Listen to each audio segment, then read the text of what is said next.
meu pescoço, osso, pedestal da minha boca, lego de ossos imperfeitos. Agora, então, ao vivo, aqui, para iniciar a leitura. E eu vou brincar com essa questão de luz e sombra. Então, só aguardando uma confirmação.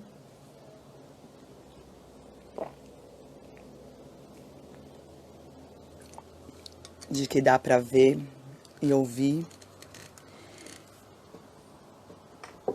Se eu tô conectada. Porque a gente tá aqui. Aqui a conexão é Wi-Fi restrita. É rádio, então talvez caia.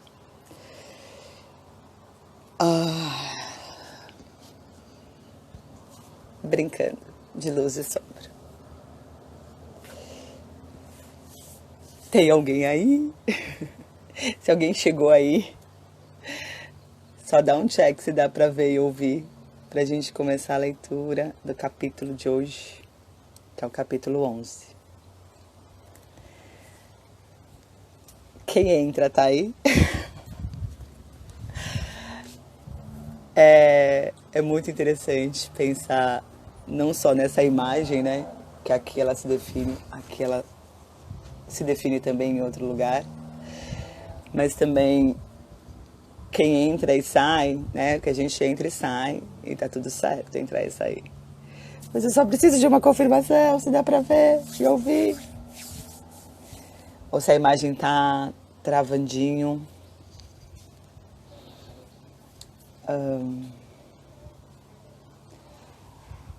Então, vou aguardar. Quem tá aí? Tá aí? Consegue responder, por favor? Sim, dá pra ver e ouvir? Ou não? Não deu certo hoje? Enquanto a gente aguarda.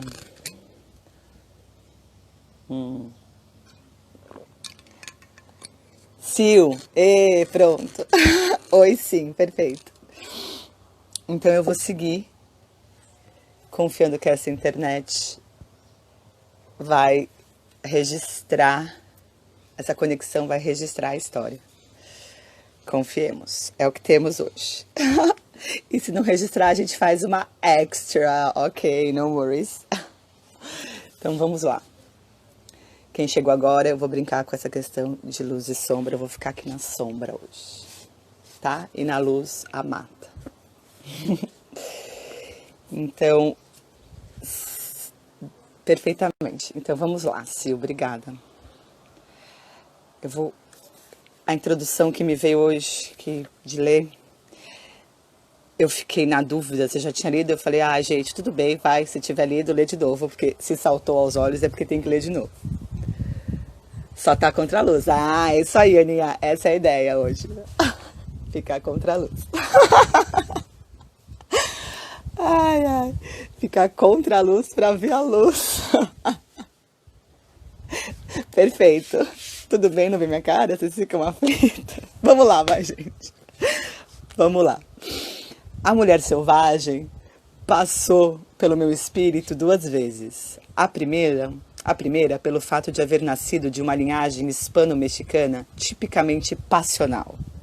E a segunda, por ter sido adotada por uma família de húngaros impetuosos. Cresci próximo à fronteira dos estados de Michigan e Indiana, cercada de bosques, pomares e campos e perto dos grandes lagos. Ali os trovões e os relâmpagos eram meu principal alimento. Os milharais estalavam e falavam alto à noite. Mais ao norte, os lobos vinham até as clareiras ao luar para pular e uivar.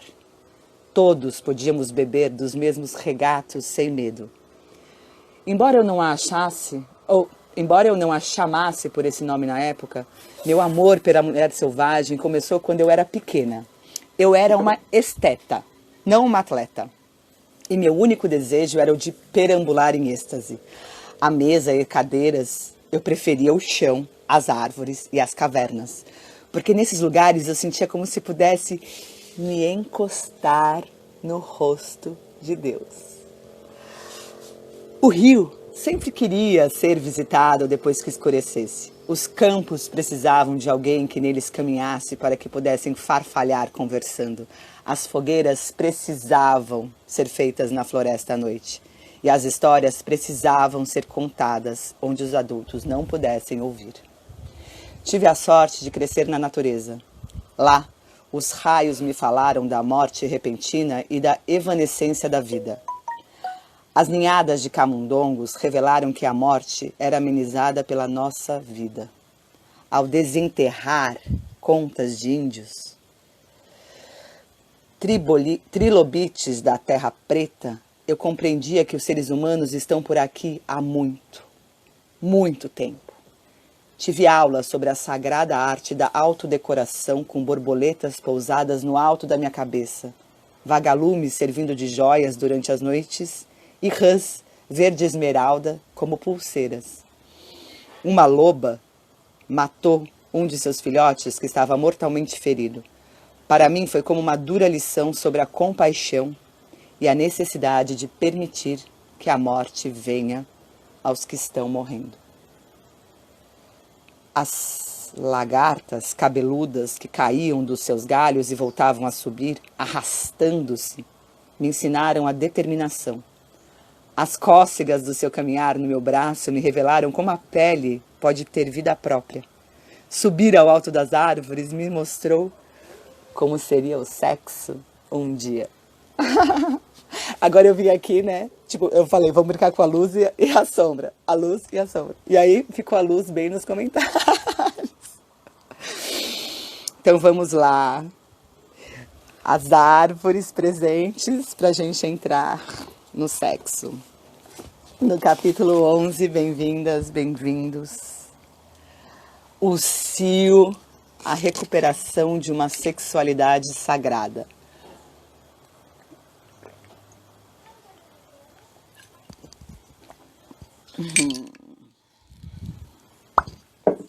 As deusas sujas. Há um ser que vive no subterrâneo selvagem das naturezas das mulheres. Essa criatura faz parte da nossa natureza sensorial e, como qualquer animal completo, possui seus próprios ciclos naturais e nutritivos. Esse ser é curioso, gregário, transbordante de energia em certas horas, submisso em outras.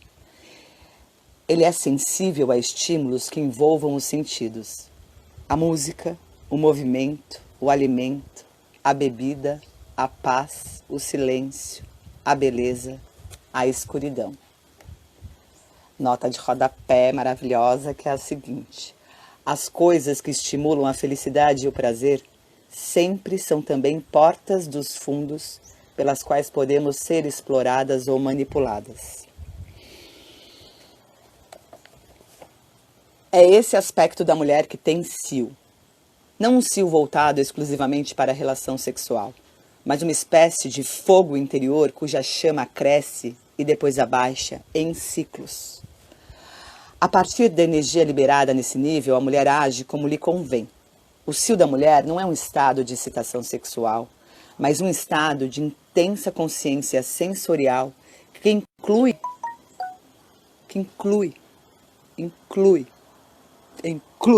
a sua sexualidade, sem se limitar a ela.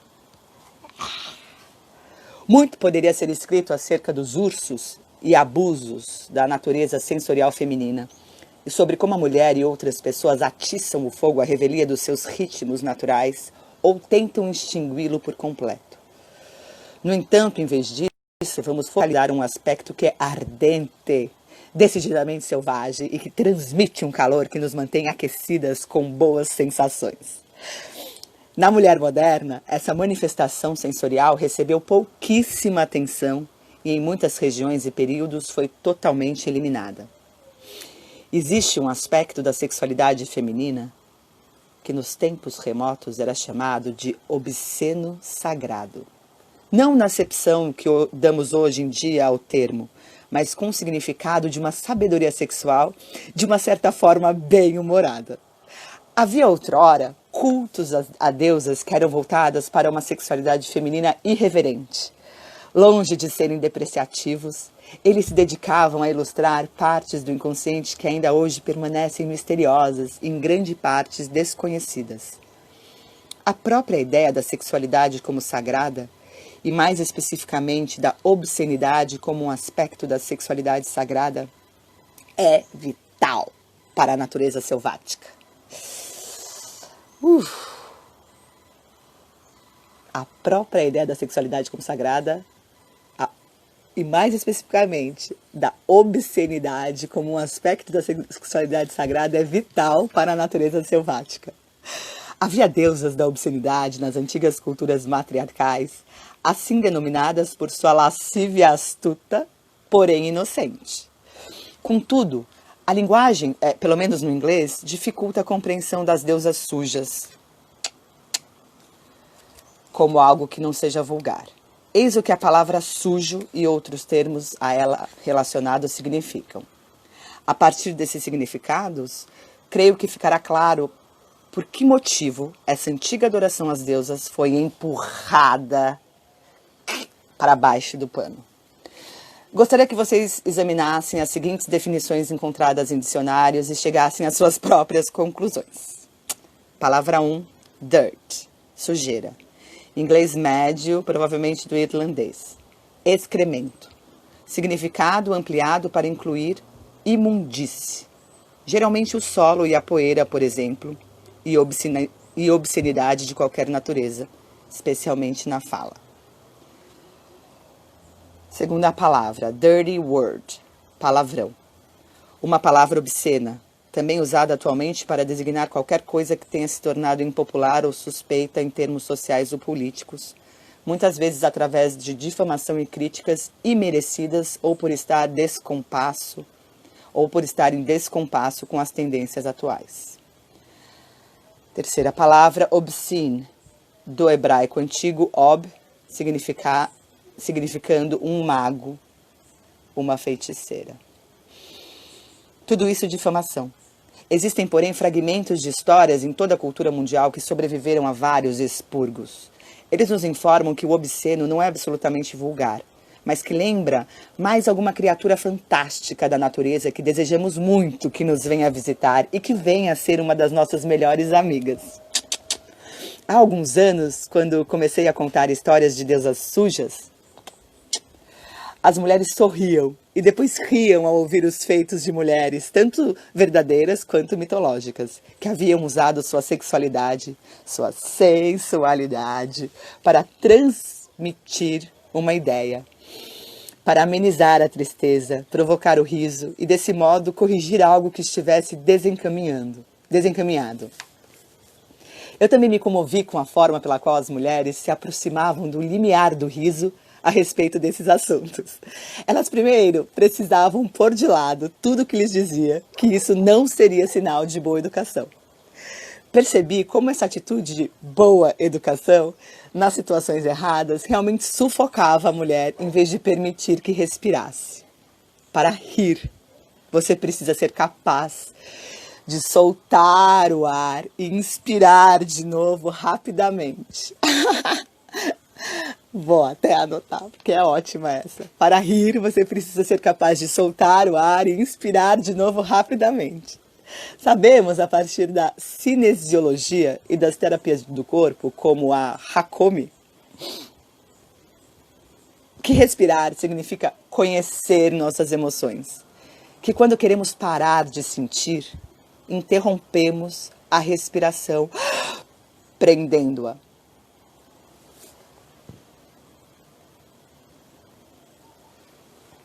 No riso, a mulher pode começar a respirar de verdade. E ao fazê-lo, ela talvez comece a ter sentimentos censurados. E quais poderiam ser esses sentimentos? Tandam. Bem, eles acabam não sendo sentimentos, mas alívio para os sentimentos. Em alguns casos, curas para os sentimentos, como, por exemplo, a liberação de lágrimas contidas ou de lembranças esquecidas, ou ainda a destruição das amarras que prendiam a personalidade sensual. Ficou evidente para mim que a importância dessas antigas deusas da obscenidade estava na sua capacidade de soltar o que estava muito preso, de fazer dissipar a melancolia, de trazer ao corpo uma espécie de humor pertencente não ao intelecto, mas ao próprio corpo, de manter desobstruídas as passagens. É o corpo que ri das histórias de coiotes, das histórias de... As deusas sujas fazem com que uma forma vital de medicamento neurológico e endócrino se espalhe por todo o corpo. Ai, que maravilha! Seguem-se então as 3 histórias que encarnam o obsceno nos termos em que estamos usando a palavra, ou seja, uma espécie de encanto sexual, sensual que gera emoções agradáveis. Todas as 3 podem ser empregadas como histórias ilustrativas. 2 são antigas e uma é atual. As 3 tratam das deusas sujas. Chamo-as de sujas porque estiveram muito tempo vagueando debaixo da terra. No sentido positivo, elas pertencem à terra fértil, à lama, ao estrume, à substância criadora da qual se origina toda a arte. Na realidade, as deusas sujas representam aquele aspecto da mulher selvagem que é tanto sexual quanto sagrado. Eu tô aqui, eu vou contar um segredo assim enquanto eu bebo.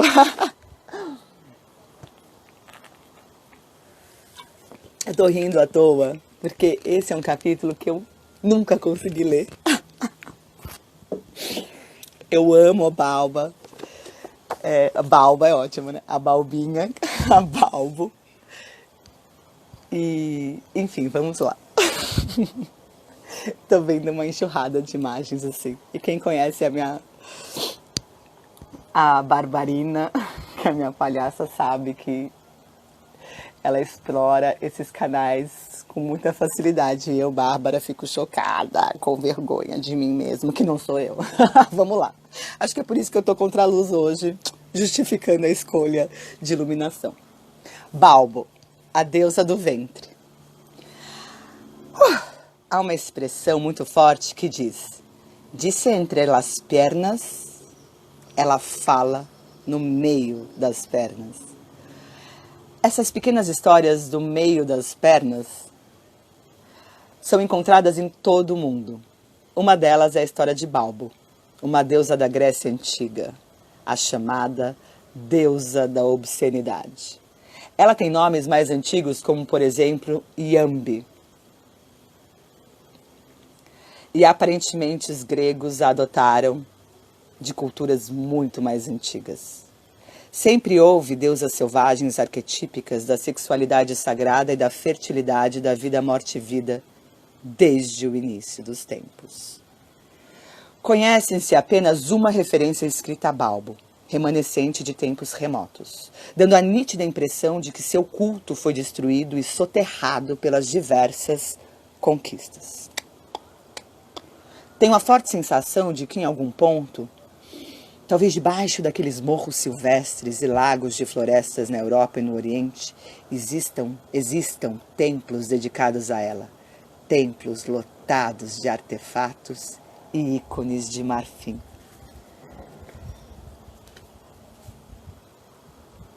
Mais uma notinha de rodapé. Catalhuyuk tem um ícone do meio das pernas bem alto numa parede. A imagem é de uma mulher com as pernas bem abertas, com sua boca inferior à mostra, possivelmente como oráculo. A simples ideia de uma figura dessas faz com que muitas mulheres deem risinhos de cumplicidade. Voltemos lá aos ícones, artefatos e ícones de marfim. Portanto, não é por acaso que poucos ouviram falar de Balbo. Mas lembre-se, precisamos apenas de um fragmento para reconstituir o todo. E temos esse fragmento, porque temos uma história em que Balbo aparece. Ela é uma das divindades mais adoráveis e picarescas que habitam o Olimpo. Esta é uma versão da Cantadora, baseada num resquício selvático de Balbo, que ainda cintila na mitologia grega pós-matriarcal e nos hinos homéricos. Então vamos lá. Tcharam, tcharam. Aliás, quem encontrar, cruzar com alguma história de Balbo, algum fragmento, bora compartilhar. Ei, chegando aqui, 1h da tarde, nessa terça-feira, 7/7, inverno. Checando, dá pra ouvir, dá pra ver.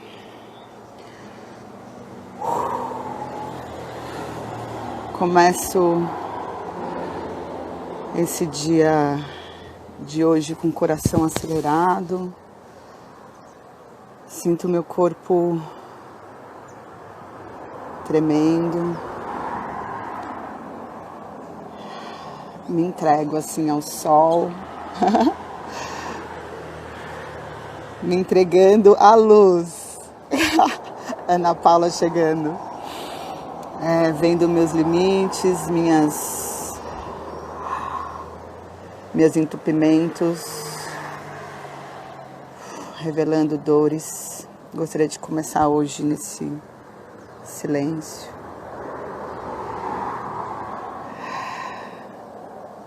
E se alguém conseguir dar um check,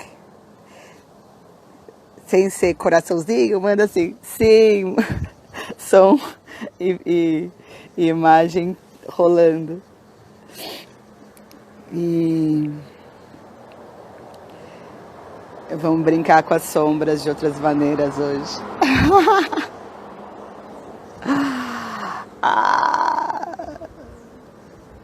Bom, eu vou começar então, já que ninguém me responde se tá dando pra ver e ouvir, é porque tá.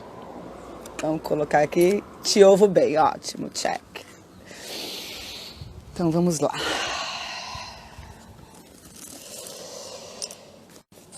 Tum, tum, tum, tum.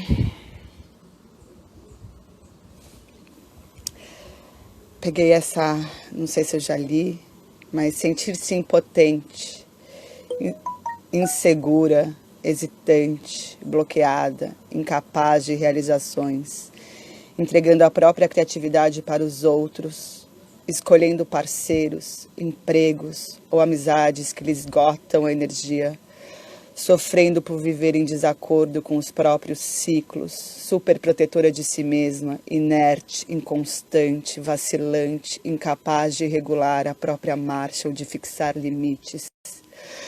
Não conseguir insistir no seu próprio andamento, preocupar-se em demasia com a opinião alheia, afastar-se do seu Deus ou dos seus deuses, e eu diria das suas deusas.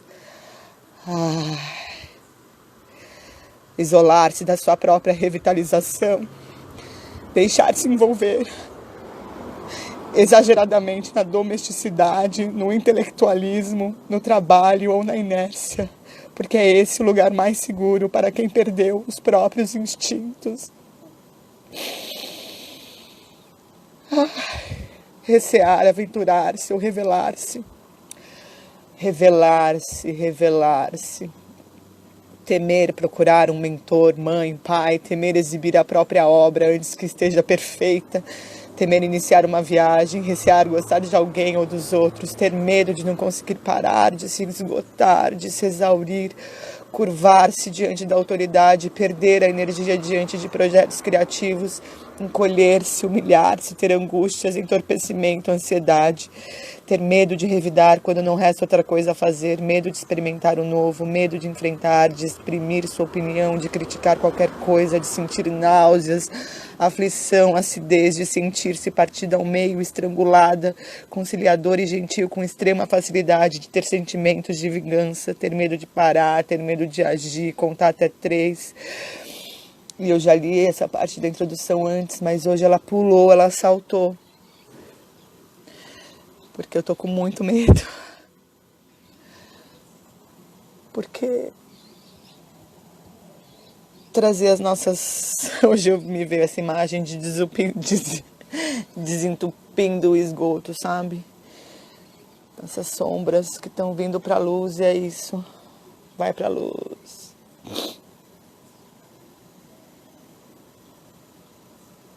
Então vamos lá, trazer para a luz esse capítulo 11, o cio, a recuperação da sexualidade sagrada. Dá não, deu uma. As deusas sujas. A gente começou ontem, eu li toda essa parte, né? Então acho que tá gravada lá essa primeira parte das deusas sujas. Vou só vir nessa parte que eu acho que vale a pena ler de novo no cio. Esse cio nessa lua cheia com um eclipse. Vamos que vamos. Há alguns anos, quando comecei a contar histórias de deusas sujas, as mulheres sorriam e depois riam ao ouvir os feitos de mulheres, tanto verdadeiras quanto mitológicas, que haviam usado sua sexualidade, sua sensualidade para transmitir uma ideia, para amenizar a tristeza, provocar o riso e, desse modo, corrigir algo que estivesse desencaminhado. Eu também me comovi com a forma pela qual as mulheres se aproximavam do limiar do riso a respeito desses assuntos. Elas primeiro precisavam pôr de lado tudo o que lhes dizia que isso não seria sinal de boa educação. Para rir, você precisa ser capaz de soltar o ar e inspirar de novo rapidamente. No riso, a mulher pode começar a respirar de verdade. E ao fazê-lo, ela talvez comece a ter sentimentos censurados. E quais poderiam ser esses sentimentos?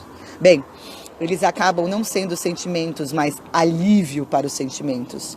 Em alguns casos, curas para os sentimentos, como, por exemplo, a liberação de lágrimas contidas ou de lembranças esquecidas, ou ainda a destruição das amarras que prendiam a personalidade sensual.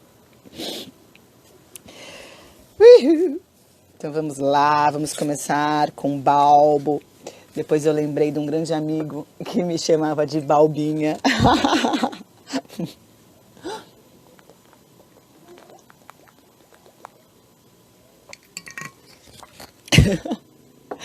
Ai, vamos lá, Balbo. Vamos contar essa história. Esse é um fragmento, né?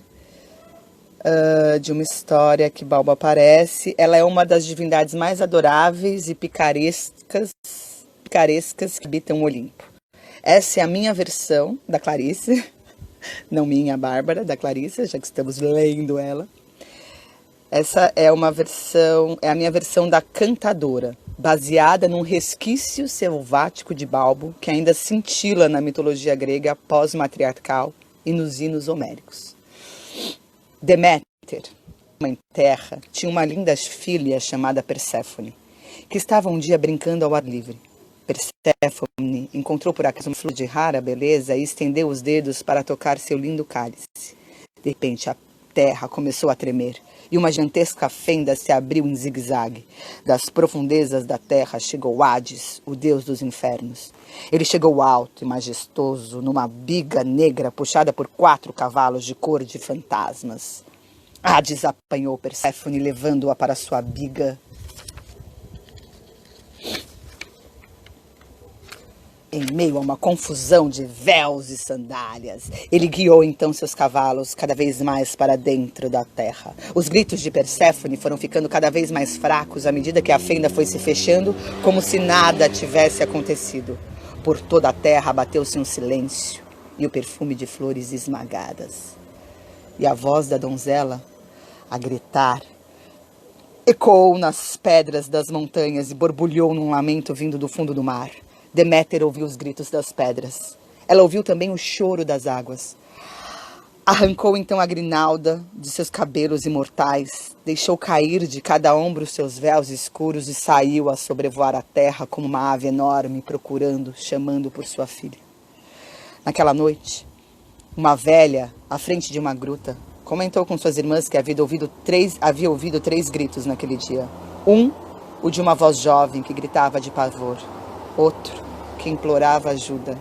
E um terceiro, o de uma mãe que chorava. Não se via Perséfone em parte alguma. E assim começou a procura longa e enlouquecida de Deméter por sua filha querida.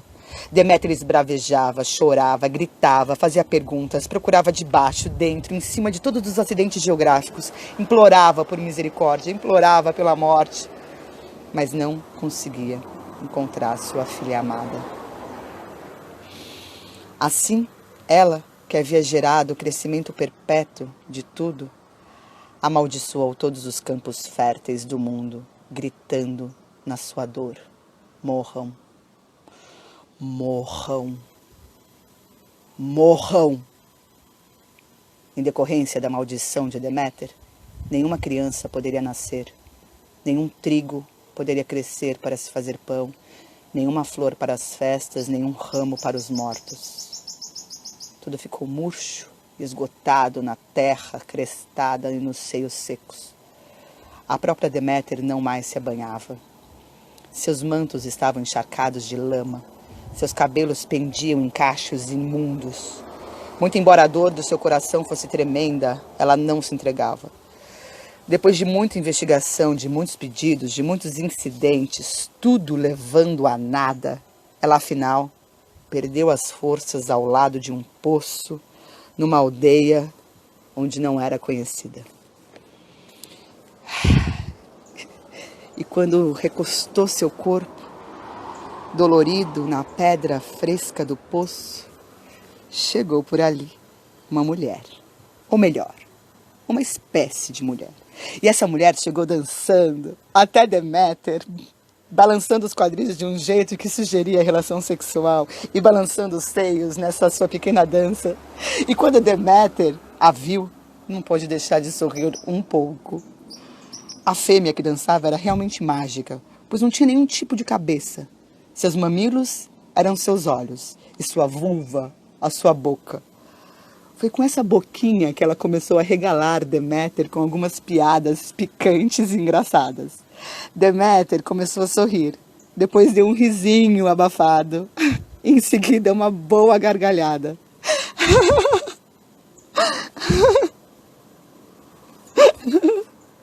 Juntas as duas mulheres riram. A pequena deusa do ventre, Balbo, e a poderosa deusa mãe da terra, Deméter. E foi exatamente esse riso que tirou Deméter da sua depressão e lhe deu energia para prosseguir na sua busca pela filha, que acabou em sucesso com a ajuda de Balbo, da velha Hécate e do sol Hélios. Restituíram Perséfone a mãe, o mundo, a terra e o ventre das mulheres voltaram a vicejar. Ai, tô presa por um fone. Tremei, ó, celular. Pronto, vai ficar assim. Que misterioso. Pronto. Se cair, a gente volta, tá? Caiu o celular, a gente volta. Ai, ai.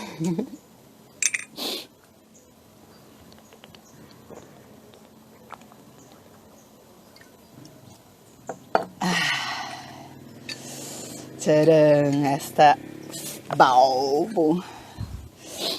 Muito legal essa imagem das duas, né? Da pequena Balbo e da poderosa Deméter juntas, rindo, gargalhando. Seguimos, vamos lá agora. Sempre gostei dessa pequena Balbo. Não, sempre gostei mais dessa pequena Balbo do que de outras deusas na mitologia grega. Talvez, sem dúvida, tem como origem as deusas do ventre do período neolítico, que são misteriosas figuras sem cabeça e às vezes sem pés e sem braços. É insignificante chamá-las de figuras de fertilidade, porque elas são muito mais do que isso. Elas são talismãs da conversa da mulher. Vocês sabem, aquele tipo de conversa que as mulheres nunca mesmo teriam na frente de um homem. A não ser que fosse sob circunstâncias raras.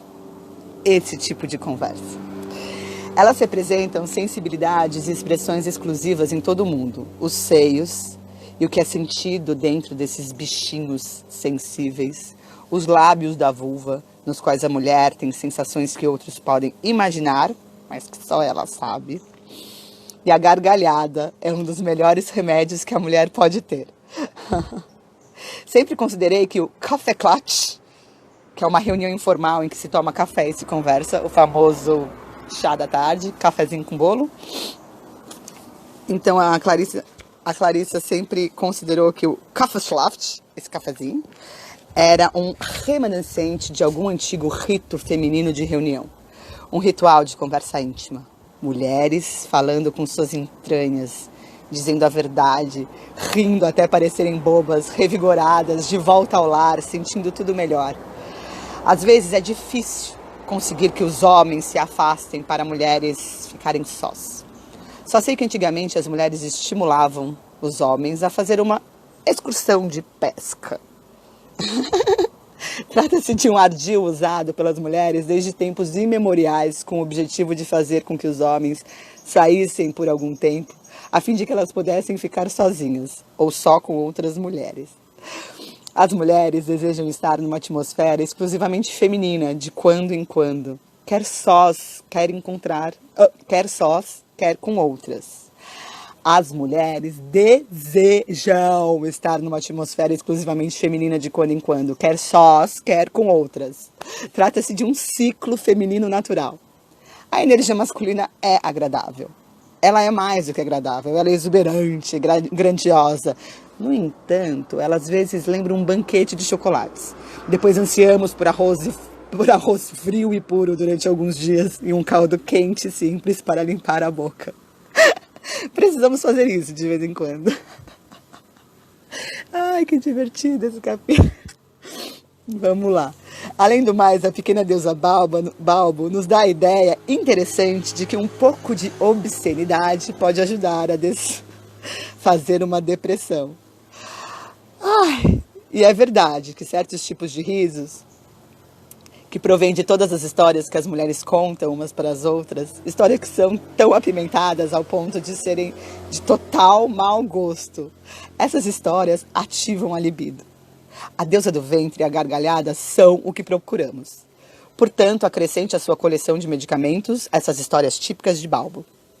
Essa forma diminuta de história é um remédio poderoso. A história engraçada e suja pode não só acabar com a depressão, como arrancar da raiva o coração irado, deixando a mulher mais feliz do que antes. Experimente e verá. Agora não posso me estender muito acerca dos dois aspectos seguintes na história de Balbo, pois eles se destinam a ser debatidos em pequenos grupos e somente entre mulheres. Mas posso afirmar o seguinte: Balbo tem um outro aspecto. Ela vê com os mamilos. É um mistério para os homens, mas as mulheres em seminários concordam entusiasticamente e dizem saber exatamente do que estou falando. Ver com mamilos é sem dúvida uma qualidade sensorial. Os mamilos são órgãos psíquicos sensíveis à temperatura, ao medo, à raiva, ao barulho. Eles são órgãos dos sentidos tanto quanto os olhos na cabeça. E quanto a falar com a vulva, trata-se simbolicamente de falar a partir da primae matéria, o nível mais básico e honesto da verdade. A boca vital. O que mais haveria a dizer além de que Balbo fala do filão mestre da mina profunda, literalmente das profundezas? Na história em que Deméter procura sua filha, ninguém sabe que palavras Balbo teria realmente dito a Deméter. Mas podemos ter algumas ideias. Eu lembrei.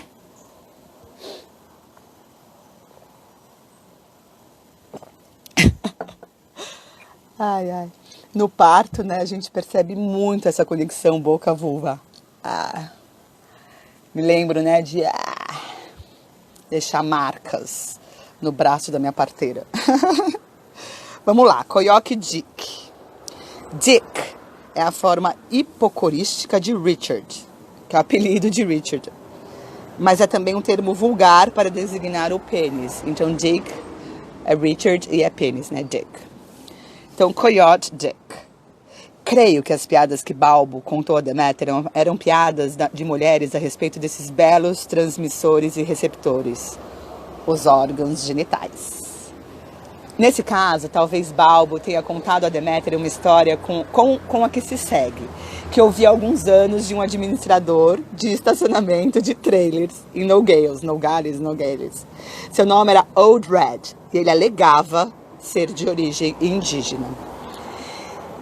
Ele não estava usando sua dentadura e não se barbeava há alguns dias. Sua esposa simpática, Willow Jean, tinha um rosto bonito, porém castigado. Ele me disse que havia uma vez quebrado o nariz numa briga de bar. Eles possuíam 3 Cadillacs, nenhum funcionando. A mulher tinha um chihuahua que mantinha preso num cercadinho na cozinha. Ele era o tipo de homem que não tira o chapéu nem quando está sentado no vaso sanitário. Eu estava recolhendo histórias e havia chegado ao seu território com meu pequeno trailer na Panis. Vocês conhecem algumas histórias típicas dessa região? Comecei, querendo dizer sua terra e redondezas.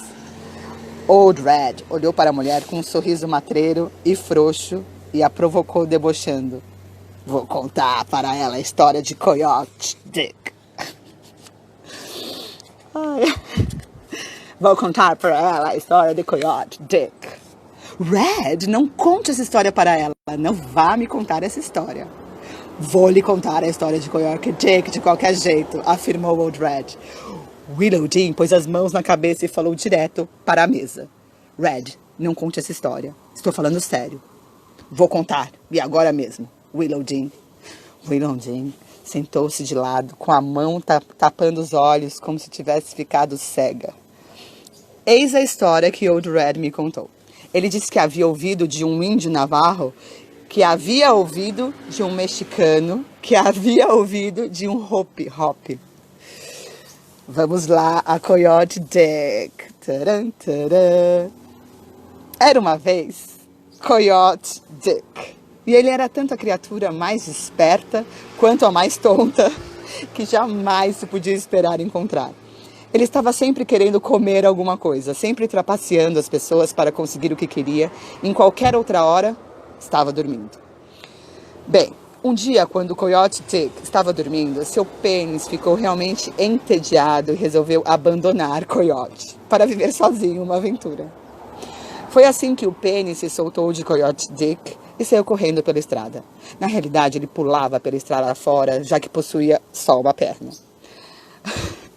E ele foi pulando e se divertindo, até que saltou na estrada e entrou na floresta. Onde, ele pulou direto numa moita de urtigas. Ai, gritou ele. Ai, berrou ele. Socorro, socorro. O barulho dessa gritaria toda acordou o Coyote Dick, e quando ele estendeu a mão para dar partida no coração com a manivela, como de costume, viu que ela não estava mais lá. Coyote Dick saiu correndo pela estrada, segurando-se no meio das pernas, e afinal encontrou seu pênis passando pela maior dificuldade que se pudesse imaginar. Com grande delicadeza, Coyote Dick tirou seu pênis aventureiro do meio das urtigas, acarinhou-o, tranquilizou-o e o devolveu ao seu lugar certo. Old Red ria como um louco, com acesso de tosse, olhos saltados e tudo mais. Essa é a história do velho Coyote Dick. Ai, homens!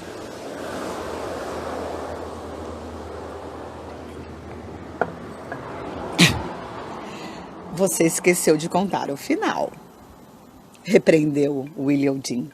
Que final? Já contei o final, resmungou Old Red.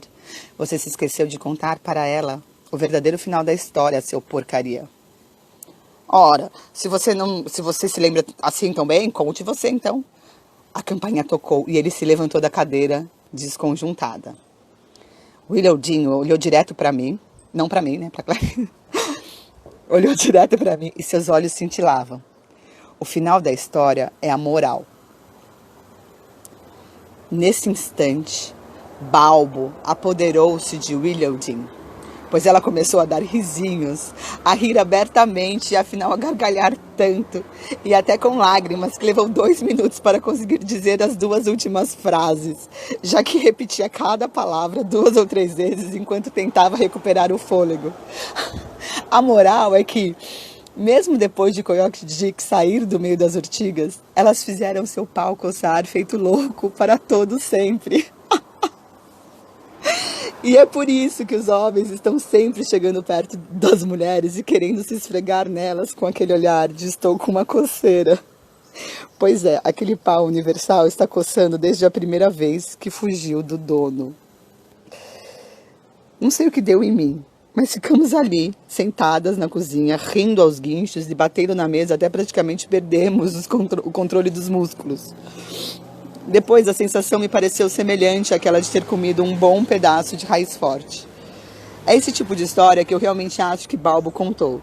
Seu repertório inclui qualquer coisa que faça as mulheres rirem desse jeito, desenfreadas, sem ligar para as amígdalas aparecerem, com a barriga solta, com os seios balançando. Há algo numa risada sexual que é diferente de uma risada sobre temas mais educados. Uma risada sexual parece chegar longe e fundo na psique, sacudindo todos os tipos de coisas, tocando nos nossos ossos e fazendo com que uma sensação agradável corra por nosso corpo. Ela é uma forma de prazer selvagem que está à vontade no repertório psíquico de qualquer mulher. O sagrado e o sensual, sexual, vivem muito próximos, um no outro na psique, pois eles despertam nossa atenção por meio de uma sensação de assombro, não por alguma racionalização, mas pela vivência de alguma experiência física no corpo. Algo que instantaneamente ou para sempre nos muda, nos sacode, nos leva ao ápice, abranda nossas rugas, nos dá um passo de dança, um assobio, uma verdadeira explosão de vida. Risada porco.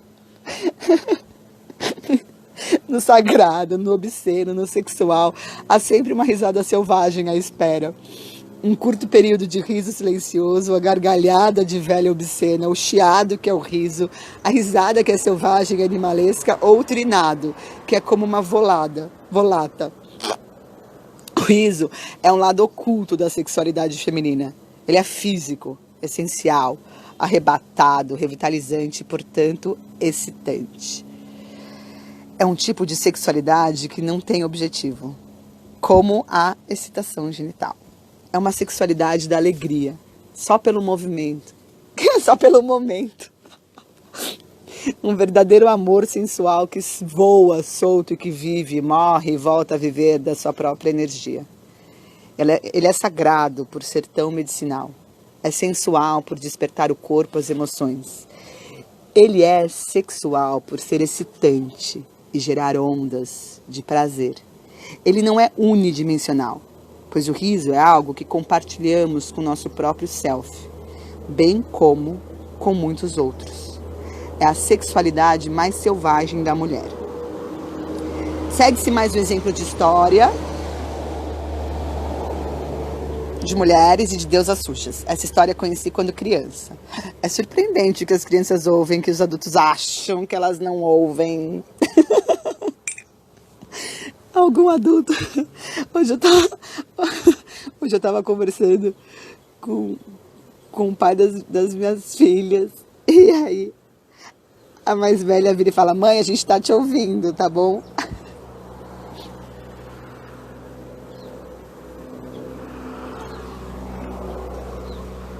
Ai, essas crianças. Vamos lá. Uma viagem a Ruanda. Eu tinha cerca de 12 anos. Estávamos no lago Big Bass, no norte de Michigan. Depois de preparar o café da manhã e o almoço para 40 pessoas, todas as minhas parentas, redondas e bonitas, minha mãe e minhas tias estavam deitadas ao sol em espreguiçadeiras, conversando e contando piadas. Os homens estavam pescando, o que significava que eles estavam se divertindo, dizendo palavrões e contando suas próprias histórias e piadas.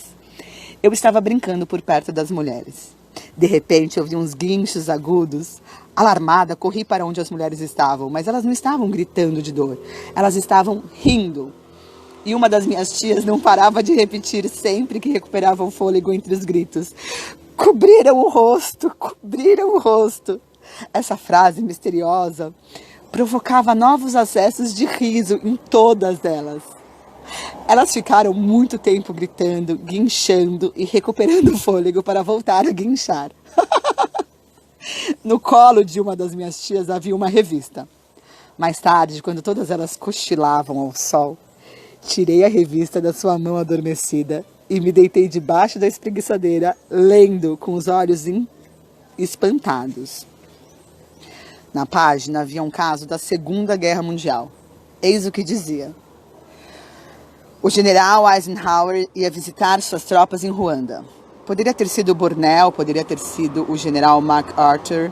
Os nomes não significavam muito para mim naquela época.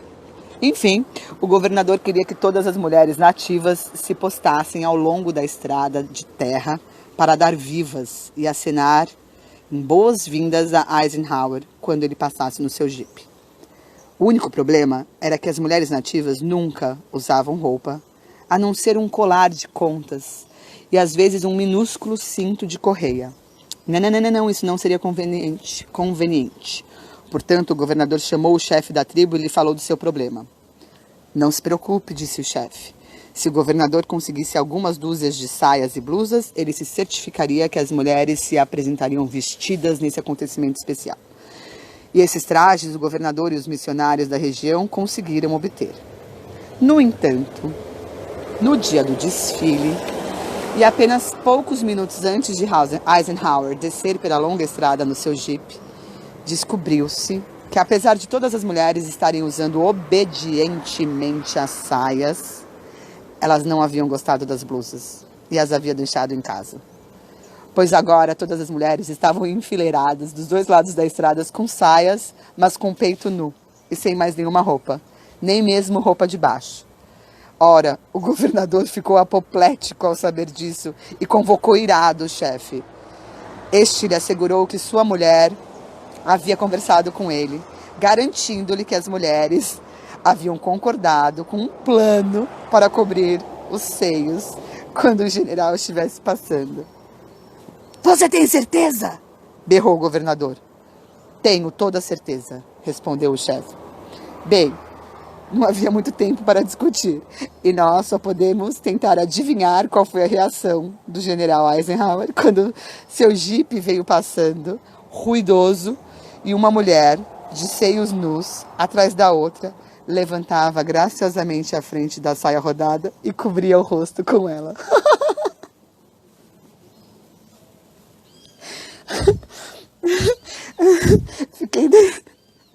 Fiquei deitada debaixo da espreguiçadeira, abafando meu riso. Era a história mais tola que eu já havia ouvido. Era uma história maravilhosa, uma história excitante. Mas por intuição, eu sabia também que ela era ilícita. Por isso, guardei-a para mim por muitos e muitos anos. E às vezes, em meio a situações difíceis, em épocas de tensão, e mesmo antes de fazer provas na faculdade, eu pensava nas mulheres de Ruanda, cobrindo o rosto com a saia e, sem dúvida, rindo por trás dela. E eu ria e me sentia firme, forte, com os pés na terra. Esse é sem dúvida o outro benefício das piadas e do riso compartilhado das mulheres. Tudo se torna um remédio para os tempos difíceis, um fortificante para mais tarde. É uma diversão boa, limpa, suja. Podemos imaginar o sexual e o irreverente como algo sagrado? Repito a pergunta. Podemos imaginar o sexual e o reverente como algo sagrado?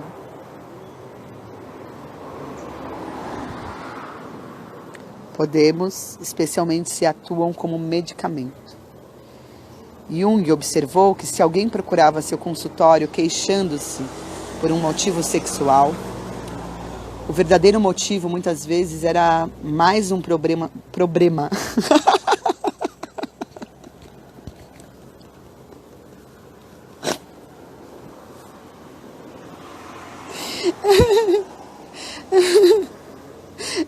A leitura séria, Bárbara. Vamos lá. Jung observou que se alguém procurava seu consultório queixando-se por um motivo sexual, o verdadeiro motivo muitas vezes era mais um problema do espírito e da alma. Quando uma pessoa relatava um problema de natureza espiritual, muitas vezes era na realidade um problema de ordem sexual. Nesse sentido, a sexualidade pode ser imaginada como um bálsamo para o espírito, sendo, portanto, sagrada. Quando o riso ajuda sem prejudicar, quando ele alivia, reorganiza, põe em ordem, reafirma a força e o poder, esse é o riso que gera a saúde. Quando o riso deixa as pessoas alegres por estarem vivas, felizes por estarem aqui, com maior consciência do amor, elevadas pelo Eros, quando ele desfaz sua tristeza e as isola da raiva, ele é sagrado. Quando elas se tornam maiores, melhores, mais generosas, mais sensíveis, ele é sagrado. No arquétipo da mulher selvagem há muito espaço para a natureza das deusas sujas. Na natureza selvagem, o sagrado e o irreverente, o sagrado e o sexual não estão separados, mas vivem juntos, como imagina um grupo de velhas esperando na estrada que nós apareçamos. Elas estão ali, na sua psique, esperando que você apareça, experimentando suas histórias umas com as outras e rindo como loucas.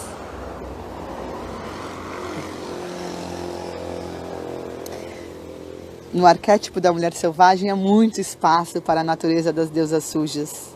Na natureza selvagem, o sagrado e o irreverente, o sagrado e o sexual não estão separados, mas vivem juntos, como imagina um grupo de velhas esperando na estrada que nós apareçamos.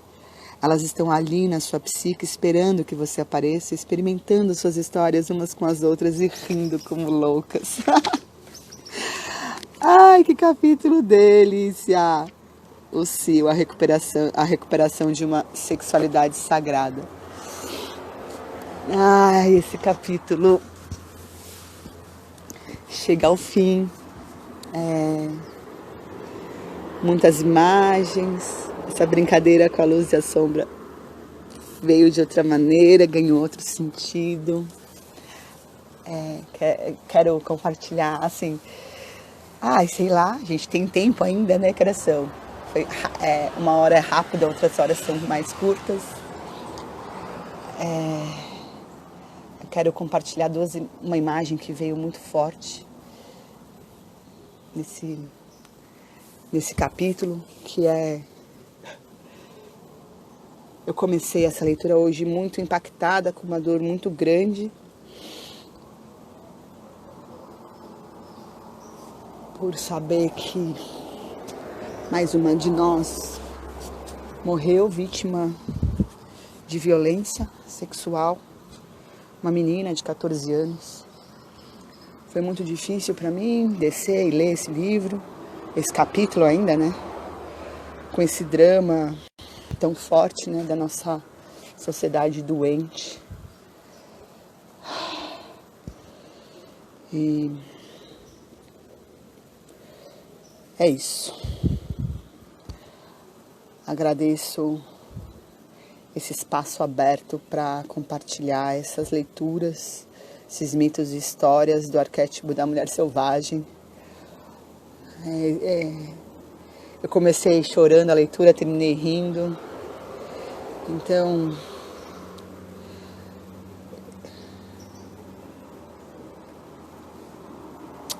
Então queria compartilhar, né? A gente hoje é o dia 3 desse ciclo 2, ainda temos mais 3 leituras nesse ciclo e mais 3 no ciclo 3, ou seja, mais 6 dias de live. Mas gostaria de compartilhar o quanto é importante para mim, né,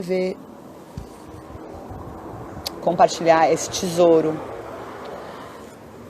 É tipo um tesouro que eu carrego desde os 21 anos. Oscilações, né, Flá? Quando a gente abre, vai abrindo os espaços para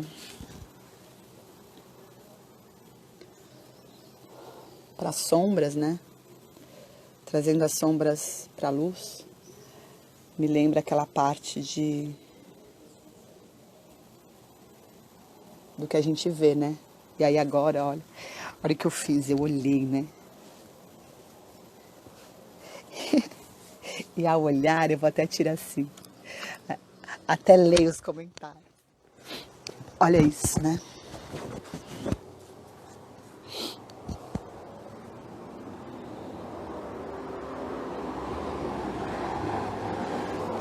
A gente tá na beira da estrada, né? Então, a mata e a estrada juntos, né? Força pra nós. Que a gente possa rir, né? Até a gente... Vou aproveitar e vou ler, sei lá, se alguém quiser entrar aqui no vídeo. Assim, né? Vamos reformular. Olha lá, até cai de tanta emoção. Já que a gente tem esse tempo aqui, que eu não li o começo, olha lá, cheguei aqui, peguei a última história e foi muito importante pra mim, gratidão. Me deu vontade de compartilhar também o Coyote Dick, né? A raiva desse pinto. Fiquei com raiva desse pinto saindo.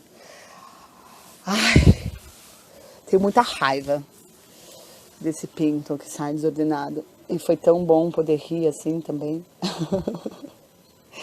E é tão bom e libertador ser mulher também. Alguém entra aí, fala comigo. Vamos, quem que tá aqui, ó? O que é isso?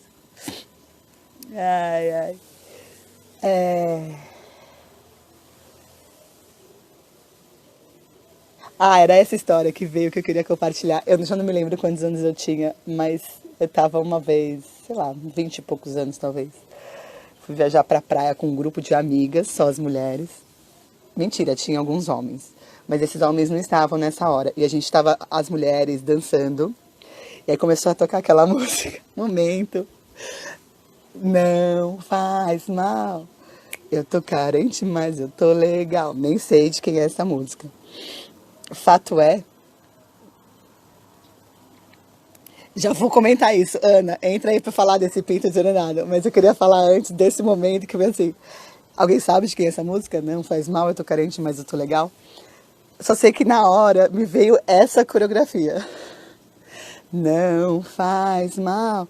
Aí eu tapava assim as minhas partes íntimas. Eu tô carente, mas eu tô legal.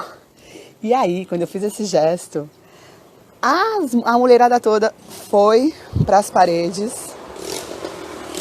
Não sei se foi assim, mas assim que eu guardei essa imagem. E aí era como se a gente escorregasse. Sabe aquela cena escorregando assim na parede? Cobrindo os seios e rindo, e rindo, e rindo. Tipo, nossa! Foi muito engraçado. E revelador, né? De como a gente deixa num lugar muito guardado a nossa sexualidade, a nossa sensualidade. Como se isso fosse, né, sujo. E tá cheio de pinto desordenado por aí que ninguém merece. Com urtigas. Que encontrem cada vez mais urtigas, né, Ana? E que não venham se coçar em nós, pelo amor das deusas. Achem lugares outros para ficarem coçando. Ai, gente. É isso. Acho que é isso, né?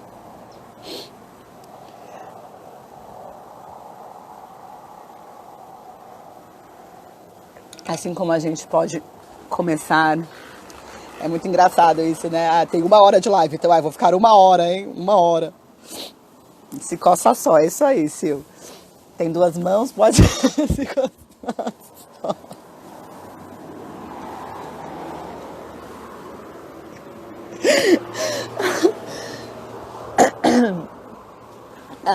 É muito bom, gente. Eu agradeço, assim, a vocês, né? Mulheres amadas que estão aí. Nem sei quem tá aí. Vejo a Sil, vejo a Ana, a Flá. E é muito bom trazer esse assunto à luz, né, no sol, brincando com a sombra de outro jeito, né, Ana? Não totalmente na sombra como ontem. é muito revelador mesmo pra mim. Revelando dores desse feminino. E revelando dores, trazendo à luz tantas dores, né? Com leveza, graça e sabedoria. A Lavínia tá aí também. Oi, Lavínia, querida. Eu tô aqui em Ubatuba, na beira da estrada, na mata,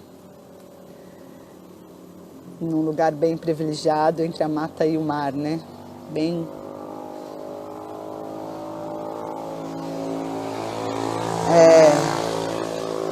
um lugar bem possível para fazer esse experimento cênico virtual, que é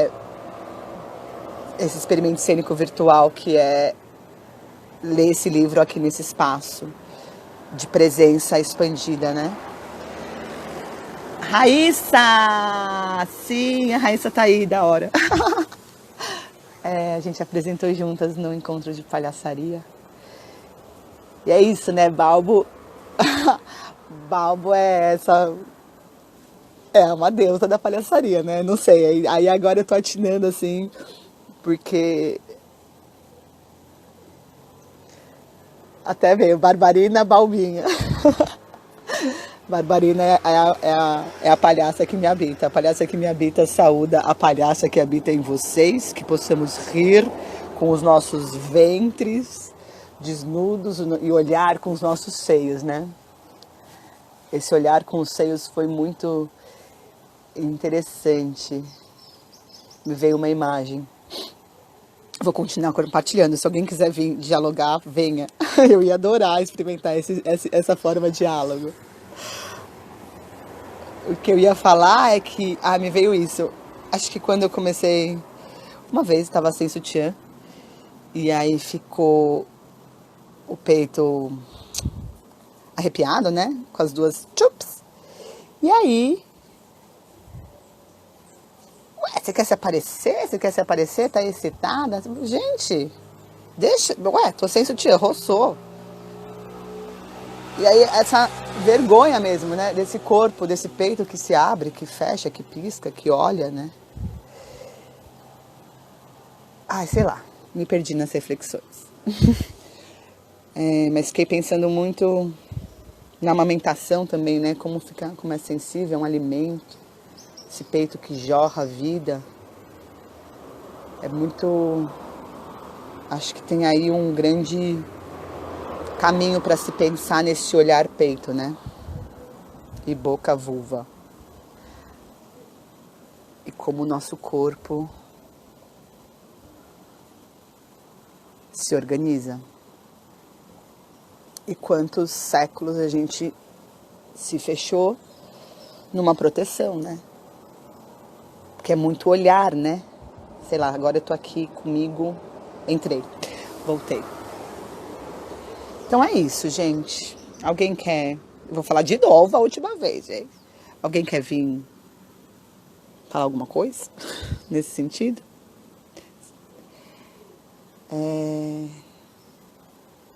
Ou teclar? Porque aproveitar esse espaço, né, de dedicação para reflexão, para ampliar esse olhar, né, sobre esse corpo feminino. Eu me vejo muito presa ainda nesse corpo feminino como espaço para ocupar de fora. E me ocupando dele de dentro. Aí eu vou fazendo essas filosofias poéticas e pensando, e esse livro ele vai ampliando esse meu olhar e esse sentido dessa...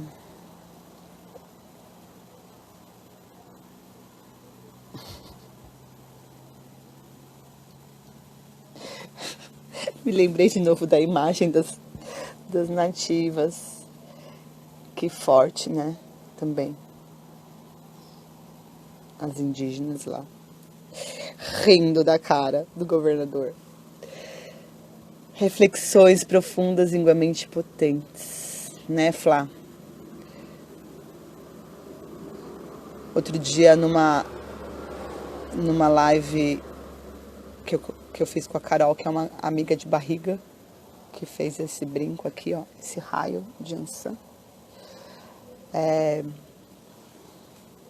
A gente estava falando sobre valor ao homem, enfim, falando do corpo feminino, do que é ser mulher, né, de quem a gente quer ser. A gente se viu querendo ser homem, topo da pirâmide, aí a gente se viu querendo ser aquele que a gente não é, que nos oprime, enfim. Não é papo aqui, seria, mas é que eu lembrei da imagem que eu queria compartilhar. Eu tô sem o urucum aqui, mas eu fui pra live com o urucum. E aí me veio essa imagem, assim, do urucum fechado, marronzinho, espinhentinho. É quando a gente abre o urucum, né, vamos imaginar juntas, aquela película, tem tipo uma película muito fininha. E as sementinhas vermelhas, e aquele urucum, ele tinge, né? E aí me veio a imagem dessa vulva, né? Dessa vulva mesmo. E mais do que a vulva, desse feminino que a gente protege ali, as sementinhas, com uma capinha marrom, espinhenta. E aí guarda esse tesouro, né? E que esse tesouro ele vai se revelando, né? Ele serve para pintar a pele, né? Para pintar essa pele, ele serve pra gente comer, né? No coloral, no frango, sei lá como é que chama aquilo. Acho que é coloral mesmo. Serve para comer, serve para pintar, tingir aquela casquinha. E aí eu me vi muito apegada a essa casca. Então, eu sinto que a gente nada. Sinto que esse livro das mulheres que correm com os lobos é meio é um urucum pra mim. Essa medicina, né, que eu vou abrindo aos poucos. É espinhento, porque ele faz a gente ir até lidar com a história. Me veio o Barba Azul, né, esse cara que mata. A gente já passou pelo Barba Azul aqui. Guarda os esqueletos sangrando, né, das mulheres. A gente navega por lugares, né, a gente encara o nosso urso selvagem. E aí a gente sai para chegar nesse cio e dar risada e nos lembrar desse cafezinho, dessa conversa, desse lugar de rir, né, de estamos vivas, de honrar essa vida, essa vida selvática que passa pelos ciclos e que me veio uma máquina de lavar. Estamos aqui, live selvagem, essa máquina de lavar, que a gente, hoje eu estou me permitindo assim, a usar esse espaço da live para filosofar, para lavar roupa suja mesmo, porque esse capítulo do cio mexe demais comigo. E eu tô assim, ó, na máquina de lavar. Vejo muitas. E agradeço poder me lavar assim, em público, privadamente, sozinha. Rituais de mulheres selvagens. Esses rituais de mulheres selvagens, que podem ser dançar na fogueira, que pode ser tomar um banho, que pode ser tantos, né? Tantos e tantos, né? Que a gente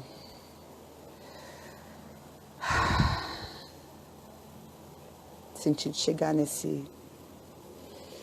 Aqui, ó. Mamãe chegando, olha lá. Mãe! Ah, lá, a Sônia chegou.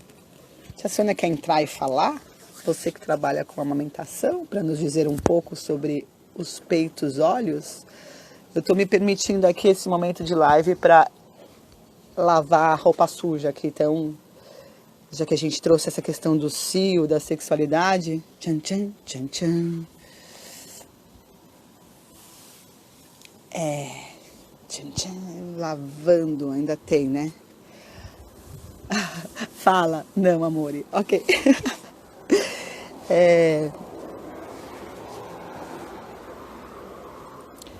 Então é isso, gente. Nessa máquina de lavar, nesse cio, trazer esse tema da sexualidade sagrada, né? Que a gente possa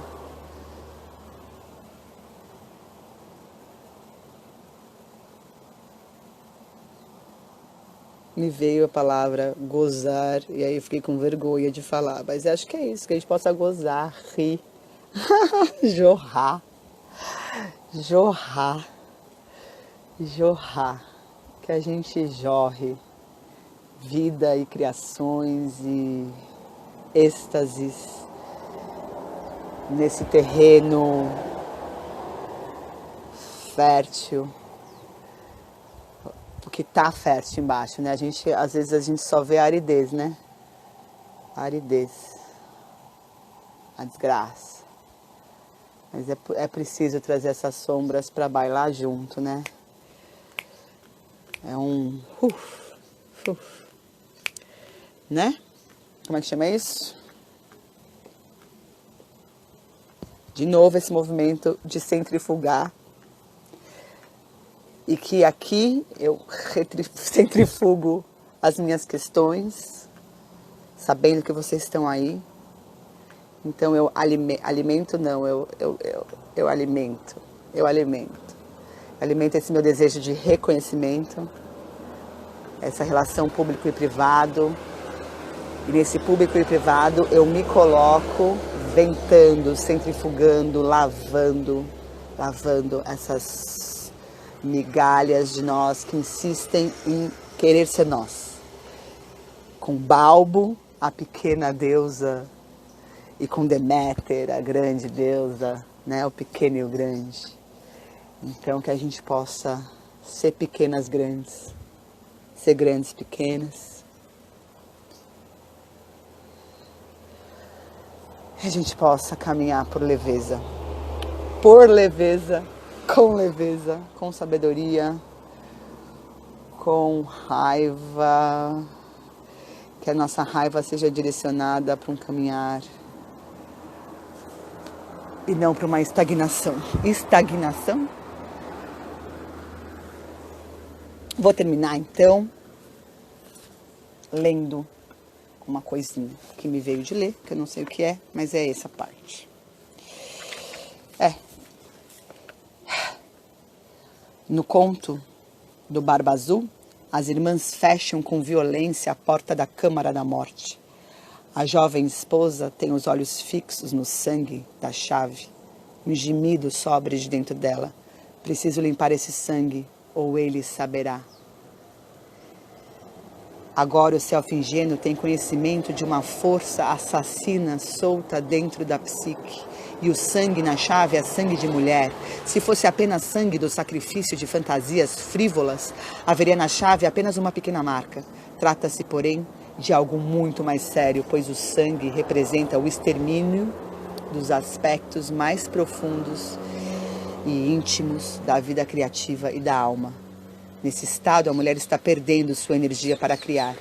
Quer sejam soluções para amenizar questões da sua vida, como a educação, a família, as amizades, quer se trate dos seus objetivos, seu desenvolvimento pessoal, sua arte. Isso não é um mero adiamento, pois prossegue por semanas e meses a fio. A mulher parece arrasada, talvez cheia de ideias, mas com uma anemia profunda e cada vez mais incapaz de realizá-las. O sangue nesse conto não é o sangue menstrual, mas sangue arterial da alma. Ele não mancha a sua chave, ele escorre pela persona inteira. O vestido que está usando, bem como todos os outros no guarda-roupa, ficam manchados. Na psicologia arquetípica, a roupa simboliza a presença externa. Ela é a máscara que a pessoa mostra ao mundo. Ela esconde muita coisa. Com disfarces e enchimentos psíquicos adequados, tanto os homens quanto as mulheres podem apresentar ao mundo uma persona quase perfeita, uma fachada quase perfeita. E quando a chave chora, não conseguimos mais esconder nossas dificuldades. Hoje a minha chave chorou. E eu honro a morte de todas as mulheres, meninas, adolescentes, e eu honro a vida, que a gente possa seguir honrando todas. Corredor que porta, suporta e aporta, porta-mãos, bisteca pra boca de alguém, porta-mãos, bisteca pra boca de alguém, o meu pescoço roxeadinho, bisteca pra boca de alguém, o meu pescoço roxeadinho, meu pescoço osso, pedestal da minha boca, lego de ossos imperfeitos,